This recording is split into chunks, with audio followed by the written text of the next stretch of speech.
tal? Muy buenas tardes, bienvenidas y bienvenidos a este espacio que es una colaboración entre la plataforma de Agenda MX y la Dirección de Comunicación de la Ciencia de la Universidad Veracruzana. Yo soy Alexa Mendoza, soy egresada de la Facultad de Biología y estudiante en el posgrado del Instituto de Ciencias Marinas y Pesquerías, también perteneciente a esta casa de estudios.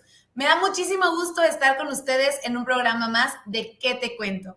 Y bueno, ojalá que si andan navegando por su red social favorita y se encuentran con esta transmisión, se animen a quedarse durante todo el programa, porque les vamos a contar que estamos listos para arrancar este mes, el mes de junio, con todo, y este mes vamos a hablar sobre temas relacionados con la interculturalidad.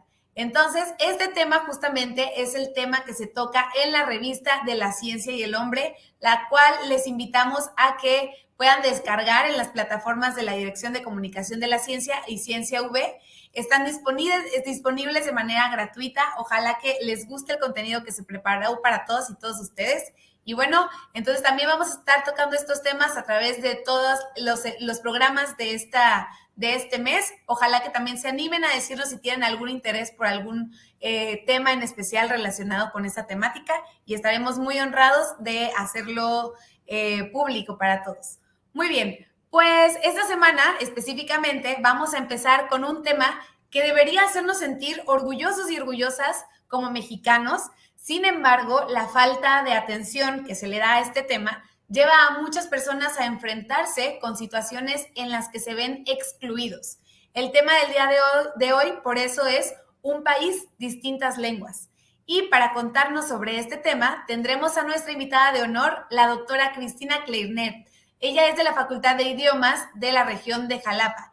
Y además de nuestra sección de entrevista, como cada semana, tendremos también nuestra sección de Te Cuento Mi Ciencia a cargo de un estudiante de la Universidad Veracruzana que nos contará un poco sobre su investigación o su tema de tesis. Y bueno, ¿qué les parece si damos inicio con esta sección de entrevista? Te recuerdo que el tema del día de hoy es un país, distintas lenguas, y vamos a estar con nuestra invitada especial, la doctora Cristina Kleirnet. Ella es de la Facultad de Idiomas en la región de Jalapa. Bueno, les cuento que la doctora tiene un bidoctorado en investigación educativa con mención honorífica por la Universidad Veracruzana y en ciencias de la traducción por la Universidad de Amberes.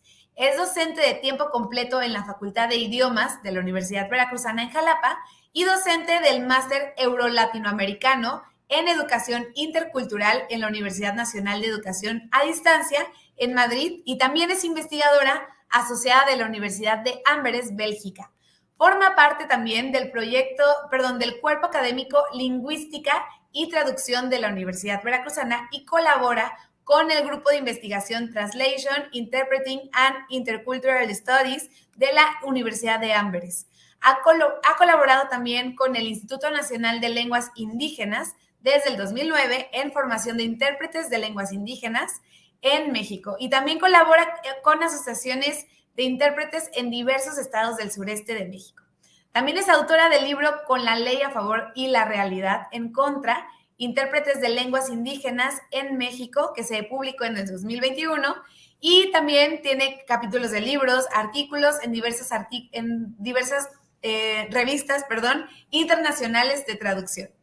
Es intérprete y traductora de alemán, ruso, inglés y catalán, miembro también de la Red Nacional de Intérpretes y Traductores de Lenguas Indígenas y del Sistema Nacional de Investigadores Nivel 1. Bueno, pues nos honra mucho tener la presencia de la doctora y vamos a enlazarnos con ella para platicar un poquito más sobre este tema. Doctora, muy buenas tardes, bienvenida. Bona tarda, moltes gràcies per aquesta invitació tan maca.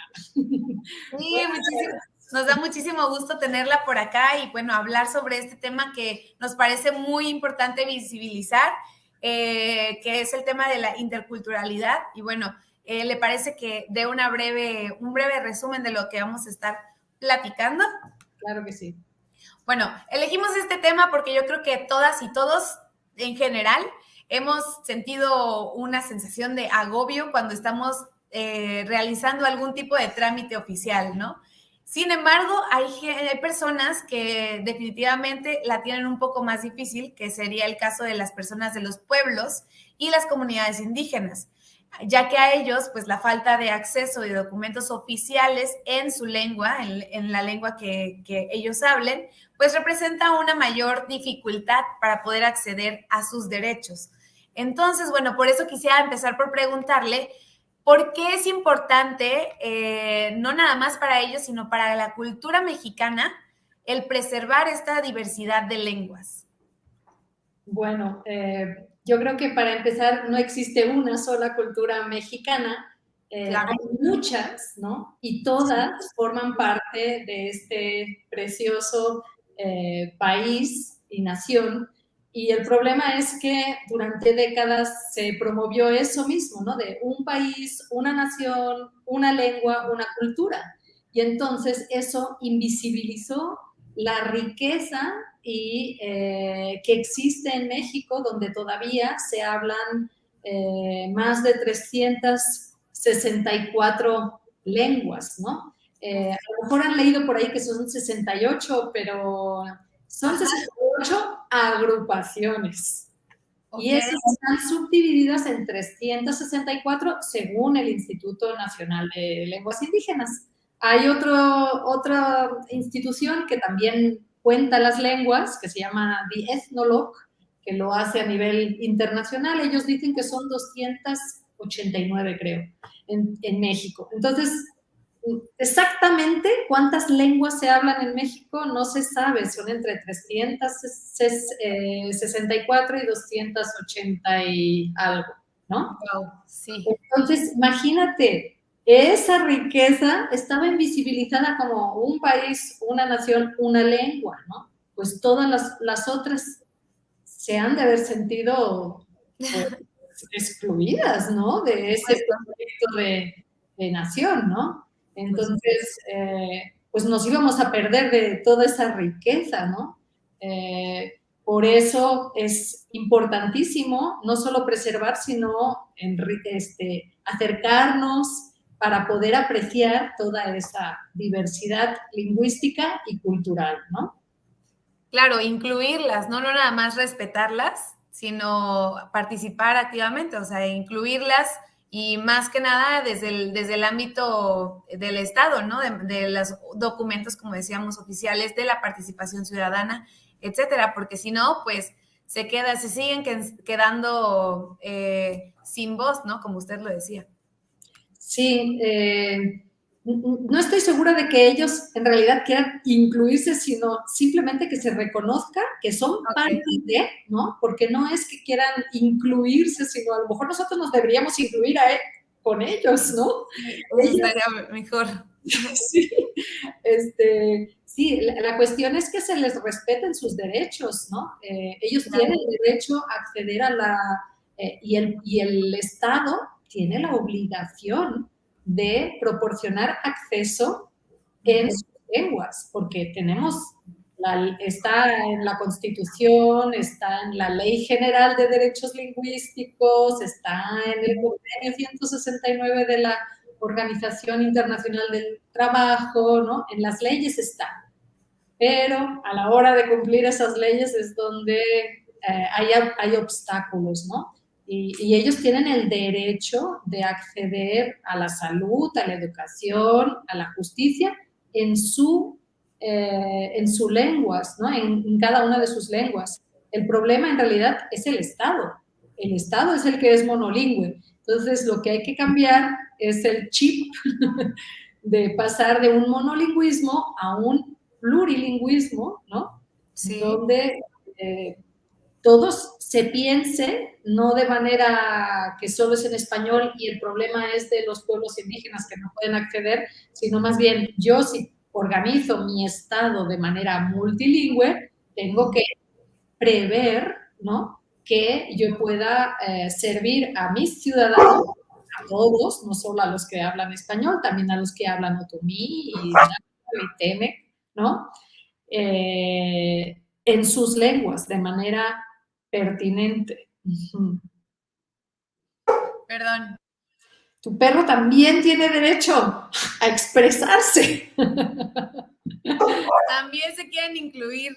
También. Doctora, entonces, bueno, justo lo que comentaba me lleva Perdón, me lleva la pregunta de si estas, ven, si las personas que tienen estas lenguas deberían ellos adaptarse, o es la visión que muchos tenemos, ¿no? Como que nosotros somos la mayoría y entonces ellos se tienen que adaptar a nuestra lengua, se tienen que adaptar al español para poder exigir sus derechos, ¿no? ¿Qué importancia tiene como cambiar esa perspectiva o por qué? ¿Cuáles son las maneras en las que estas personas pueden resistir ante esa idea, esa forma de ver las cosas?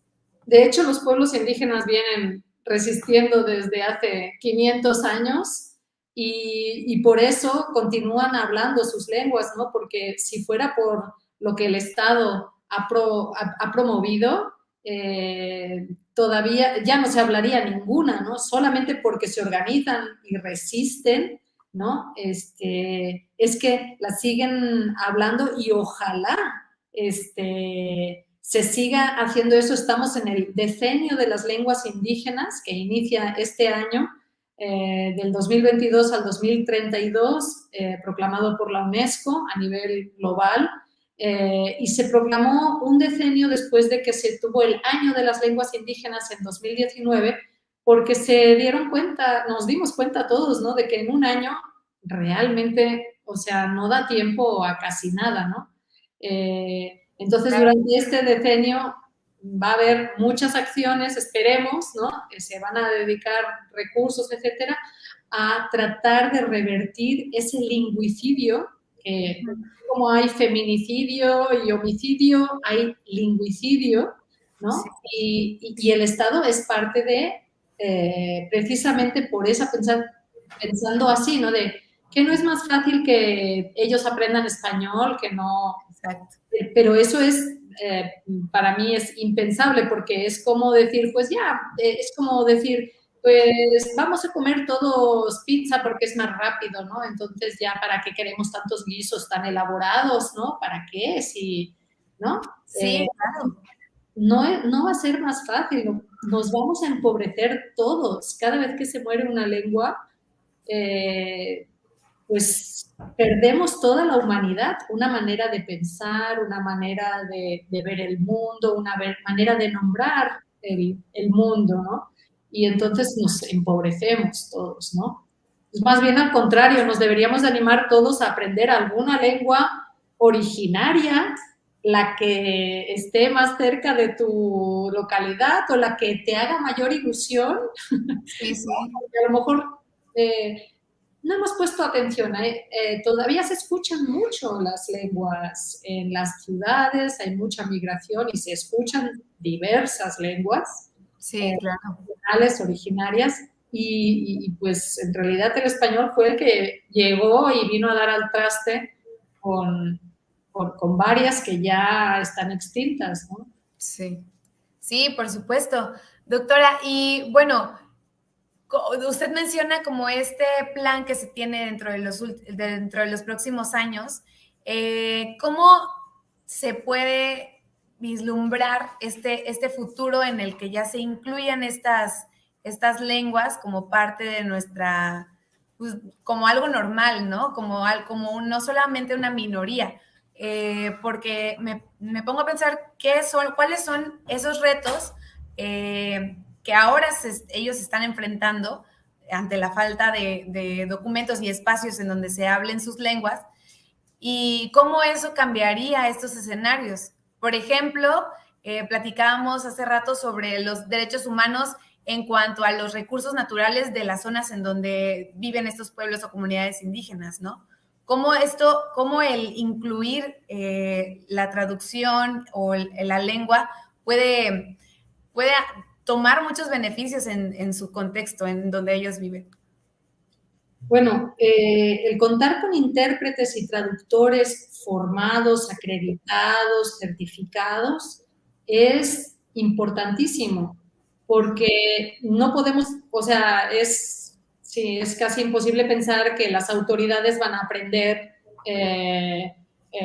todas la lengua de la comunidad a donde tengan que ir a hacer algún trámite, ¿no? Aunque sería buena idea que si, por ejemplo, un médico se va a ir a una zona totonaca, pues darle, no sé, ¿qué te gusta? Un año para que aprendas el totonaco, ¿no? Sí, Y que fuera parte del perfil. suena racional.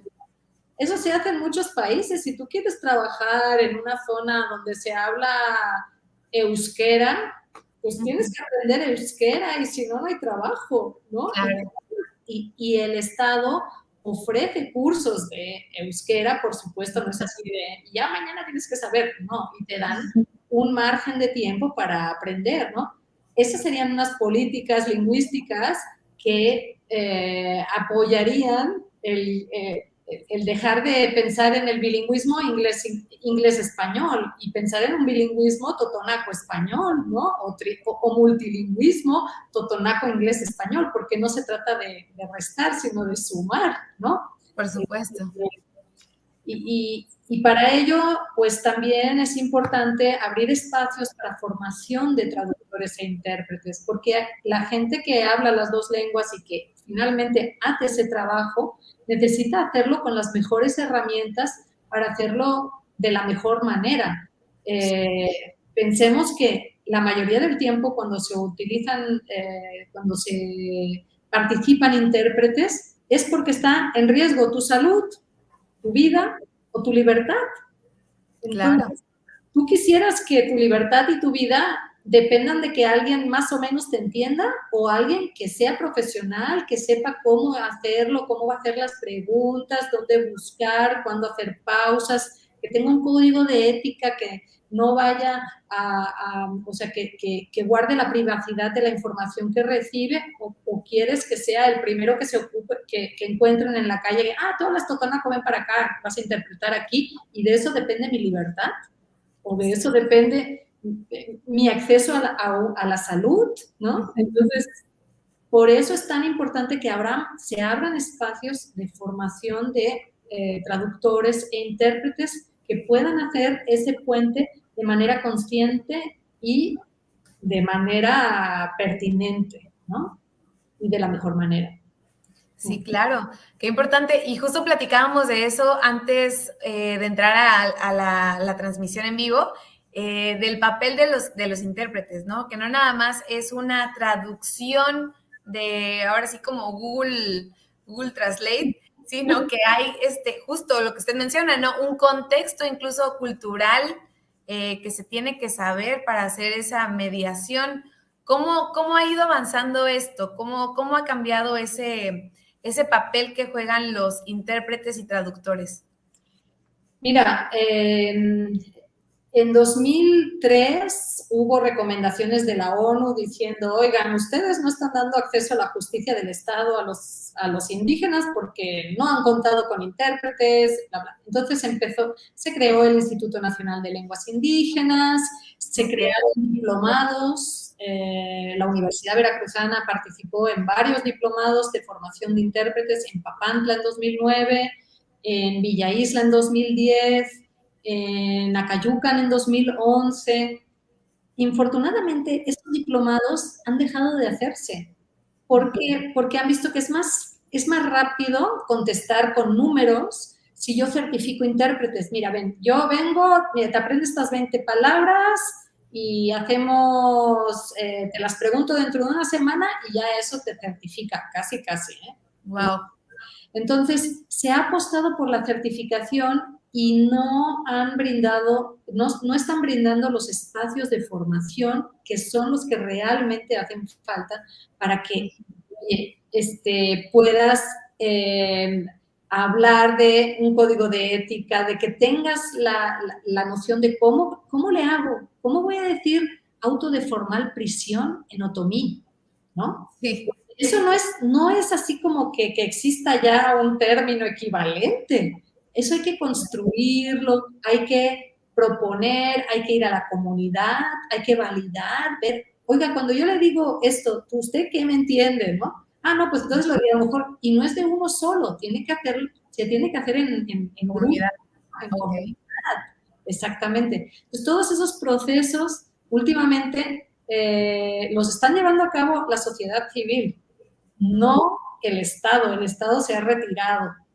y no debe de ser, porque eso, obviamente, son programas caros, porque no es como lengua inglesa, que tenemos estudiantes de más y que no podemos atender tantos, ¿no?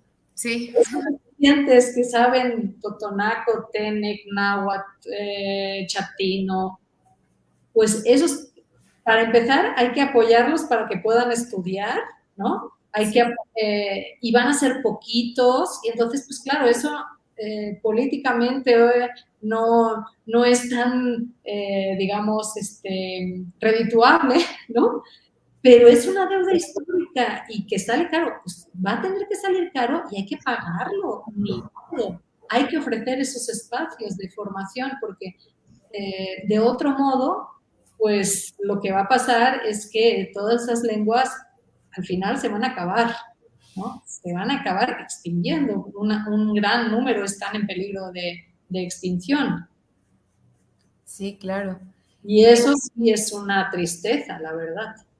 Bastante, es bastante triste porque incluso hemos platicado en otros programas también hablando de estos escenarios de interculturalidad, pues cómo eso va dejando afuera la participación de las personas hablantes de estas lenguas, no solamente para la sociedad como nosotros lo tenemos enmarcado, sino para los roles que cumplen en su propia cultura, ¿no? Por justamente como para ellos es más fácil adaptarse al español que seguir con su lengua y conseguir, no sé, una función económica dentro de su espacio.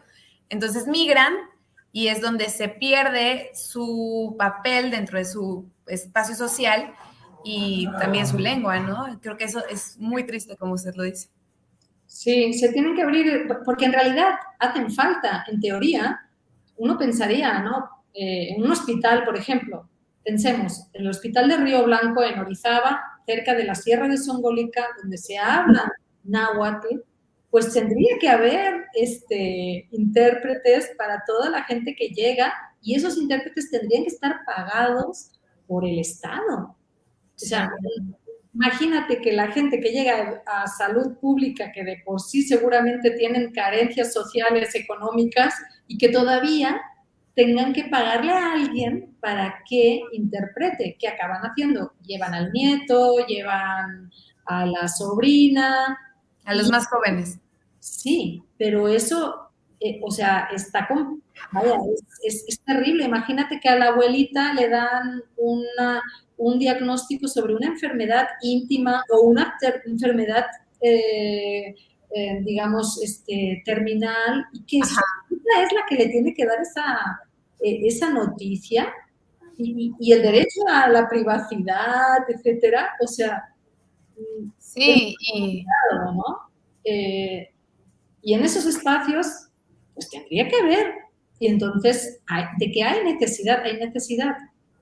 La cuestión también es que nadie aparta presupuestos para eso. ¿Por qué? Porque vivimos en el paradigma monolingüe de un país, pues español, ¿no? Ay, pues bueno, son poquitos y a ver cómo le hacen, ¿no? Los otros. Pues no, no puede ser, ¿no? sí, claro. Esas políticas lingüísticas están equivocadas, digamos, ¿no? O sea, y los políticos tienen que tener, por eso también hay que hacer conciencia con los políticos para que aparten presupuestos y hagan leyes que obliguen a las instituciones, así como apartan presupuestos para limpiar el piso y para comprar jabón y para contratar enfermeras y especialistas, neurólogos y lo que tú quieras, pues igual tienen que contratar intérpretes y traductores, por lo menos, al menos en las zonas donde se hablan lenguas indígenas, y luego tener recursos para poder contratar intérpretes a lo mejor de otras lenguas que por migración hayan llegado a la zona y tengan que acceder a algún servicio público. Claro, sí, justamente hablábamos también antes de empezar el programa que pues esto innegablemente está relacionado con la corrupción que existe en nuestro país y en nuestra región, ¿no? Como aunque algunas organizaciones de nivel internacional estén promoviendo este tipo de adaptaciones, pues la realidad es que no se está destinando ese presupuesto, como bien lo mencionan, ¿no? Doctora, y bueno, entonces, ¿cuáles serían los resultados? Vaya, ¿cuáles serían los beneficios? Si quisiera que viéramos que no nada más hay beneficios para esas personas, sino como sociedad mexicana, ¿no? Claro, el beneficio es para todos. Vamos a vivir en un país donde realmente haya mayor equidad, ¿no? Porque para que no se trata de que porque unos viven bien, los otros viven mal, ¿no? Claro. Beneficio, el bienestar debe de ser para todos, ¿no? Para todas las personas. No hay unos ciudadanos que tienen más derechos porque hablan una lengua y otros que tienen menos porque hablan otra. O sea, ¿hasta dónde iríamos a parar, no? Claro. Sí, el beneficio finalmente es para todos y para todas. Y nosotros tenemos, los que vivimos en las ciudades y a lo mejor no hablamos esas lenguas, tenemos muchísimo que aprenderles, ¿no? La semana pasada estaba en Oaxaca, ¿no? Y me platicaban que hay comunidades donde, por ejemplo, el alcoholismo es un problema, ¿no? Pues ellos prohibieron la venta de alcohol en la comunidad, punto. Algunos toda la semana, algunos el fin de semana permiten, igual la basura, ¿no? Y la comida chatarra. Pues, por ejemplo, lo que hicieron fue poner en la comunidad basura ordenada, pero no por PET y cartón, no, por marcas. Así que cuando Gamesa venga a dejar sus galletas, se lleve su basura. Cuando Sí. venga la Bimbo, se lleve su basura. Y dices tú, pues qué buenas ideas, ¿no? Y se me hace genial eso. ¿Verdad? Digo yo, deberíamos de implementar ese tipo de cosas. Si realmente nos ponemos a observar en nuestro entorno qué es lo que no funciona y pensemos en otro tipo de soluciones, ¿no? Claro, y es justamente eso, ¿no? No es nada más que ellos se adapten a nuestra forma de vida, sino nosotros poder aprender también su perspectiva y cómo, pues cómo resuelven también los problemas de maneras mucho más efectivas que a veces tenemos dentro de las ciudades, ¿no? Eso creo que es la verdadera importancia de la riqueza de conservar esta diversidad de lenguas, que no nada más es un idioma, sino es la perspectiva cultural detrás, ¿no? ¿Sí? La forma, la cosmovisión, la forma de organizarse, la forma de las prioridades, ¿no? ¿Qué es más importante, la comunidad o el individuo, ¿no? Por ejemplo. Sí. El beneficio tiene que ser para todos, no para uno nada más, ¿no? No es así de que, ay, no, pues es que a mí me gusta mucho comer, no sé, cancitos, ¿no? Pero si eso está perjudicando, dejando basura, modificando la dieta, se crean, tenemos más obesidad, tenemos, ¿no? Pues vamos a cortar, ¿no? Por mucho que a ti te guste y vamos a proponer otras maneras de hacer, ¿no? Por supuesto. Qué importante. Doctora, pues muchísimas gracias por compartirnos un poco sobre este tema que usted muy bien maneja. No sé si tuviera otro comentario, alguna recomendación para el público que nos ve. Bueno, pues recomendación que no le regateen a la gente que luego viene a vender, ¿no? Que se acerquen con curiosidad y con respeto y con muchas veces con que hay gente que le da vergüenza hablar sus lenguas y eso es porque han sido discriminados, ¿no? Por Al supuesto. contrario, nosotros debemos de acercarnos imagínate qué importante, porque hay muy poca gente que todavía habla esas lenguas, ¿no? Y apreciar, ¿no? Esa riqueza. A lo mejor alguien se anime a aprender alguna de las lenguas originarias mexicanas que existen, que eso sí es un reto, ¿eh? No es tanto como aprender inglés Es un reto, sí. o a ver, aprende una lengua tonal, una lengua que es de otra familia lingüística que no va a tener nada que ver con las lenguas indoeuropeas, ¿no? Que son las que solemos aprender. Claro, doctora. Pues le reitero mi agradecimiento por aceptar venir al programa y obviamente estamos aquí atentos para cuando guste regresar, ahora a lo mejor con otro tema, pero que nos comparta un poco más de este tema que usted muy bien maneja. Le agradecemos muchísimo, doctora. Ojalá se la haya pasado muy bien. Sí. Gracias, Alexa. Que tenga muy bonita tarde. Bueno, pues esa fue nuestra sección de entrevista. Esperamos que les haya gustado mucho y bueno, recuerden que pueden compartir este programa a través de sus redes sociales para que muchas más personas se enteren de estos temas que estamos hablando. Y bueno, a continuación vamos a pasar con la sección de Te cuento mi ciencia. Ahora es el turno de Óscar Guzmán Martínez. Él es del doctorado del Centro de Investigaciones Biomédicas y bueno, vamos a ver qué nos preparó.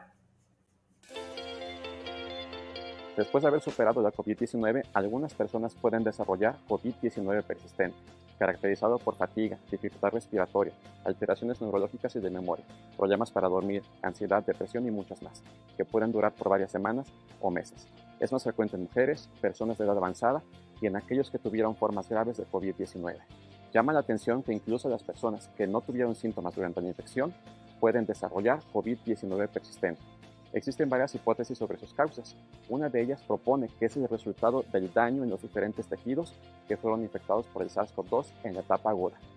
A diferencia del virus original y otras variantes que se diseminan al pulmón y otros tejidos, la variante Omicron tiene predilección por vías respiratorias superiores, por lo que podría no asociarse al desarrollo de COVID-19 persistente. Esto deberá estudiarse a mayor detalle, ya que generar conocimiento sobre la COVID-19 persistente es de alta importancia por el impacto en la salud de la población.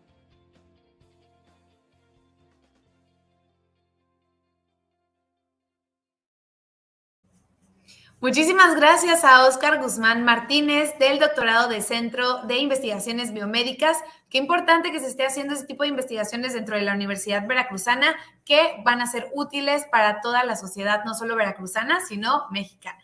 Y bueno, vamos ahora sí a despedirnos, llegó el momento de despedirnos, pero les recordamos que pueden ustedes también contactarnos para proponer temas que estén relacionados este mes con la interculturalidad.